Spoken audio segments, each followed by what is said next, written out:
All the statistics that I've been mentioning are there, and as Jen Psaki said, facts can be inconvenient, but they are most inconvenient for the Biden administration.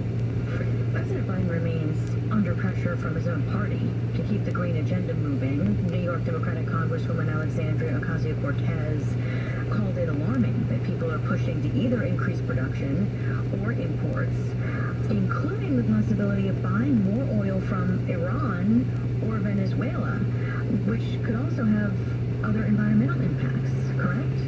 The dirtiest oil producer that I know of is Venezuela. The Venezuelan oil company is called PDVSA. That oil company has done extraordinary environmental damage over the years since the government took it over. There are a lot of non-engineers that are involved not only in pumping the oil, but dealing with oil spills. Between 2010 and 2016, PDVSA has had more than 46,000 spills of crude and other pollutants. So if the president cares at all about the environment, he would never even think of using Venezuelan oil. It's a disgrace. Everybody, in fact, every major state-owned oil producer, whether it's the Saudis, all of the OPEC nations, Venezuela, Russia, they produce oil much dirtier than we do. So the point is that if he really cared about ecological concerns, he would not even be thinking of asking the Venezuelans or asking the Saudis or asking the Russians to produce more. He would produce more here in the United States. Many Democrats argue the current situation with oil and gas, the surging prices, just helps make the case we need to be less dependent on oil in general. I mean, playing devil's advocate here, is that true, at least in general, going forward? It would be great if we could.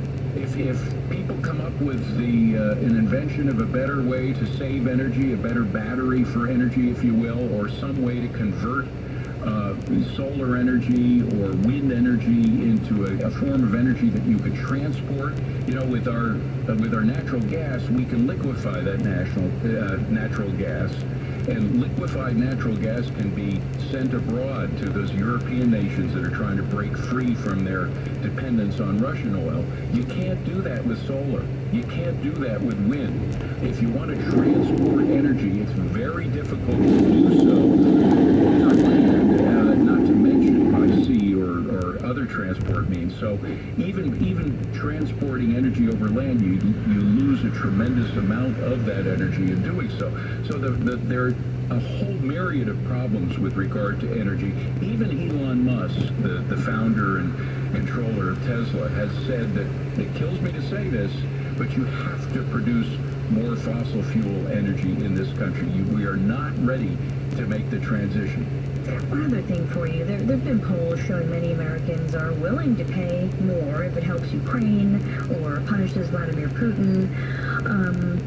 But could it backfire on the president ultimately? Because this is in the context of higher prices right now for a lot of things. Yeah. And how does the Fed weigh all this information? Well, that's a big question. Yes, that's a very big question. But to the first part, those polls were taken before people faced these dramatic raises in prices at the pump. I suspect that as we get closer to $10 a gallon gas and people realize that they can't afford lunch anymore because they have to fill up their gas tank, their willingness to sacrifice a bit for the sake of the Ukrainians is going to diminish radically.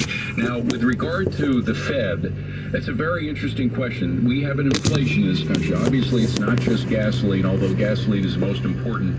What happens when that happens is the government sells debt to the marketplace in order to pay their bills. They sell bonds, and the Federal Reserve buys those bonds, and guess what they use to pay for those bonds? Paper money that they manufacture in order to, literally out of thin air, they snap their fingers and the Treasury prints money that we use to buy the government debt, and that causes inflation. And the Fed realizes that that's the main root cause of inflation, so they said they're going to raise interest rates, stop printing money in order to buy the debt, and raise interest rates in order to pull back some of that cash that's floating out there causing inflation. Well, that could cause a recession, and with all of the problems that we now have with regard to Russia, and with regard to bad economic policies in other areas, that they are probably going to be more reluctant, less likely that is, to actually stop printing money than they have been. So fasten your seatbelts, folks. We're going to have a lot more inflation before we have a lot less inflation. And right now, the Fed's in no position to stop it.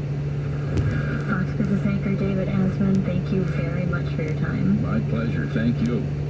Listen and you'll know.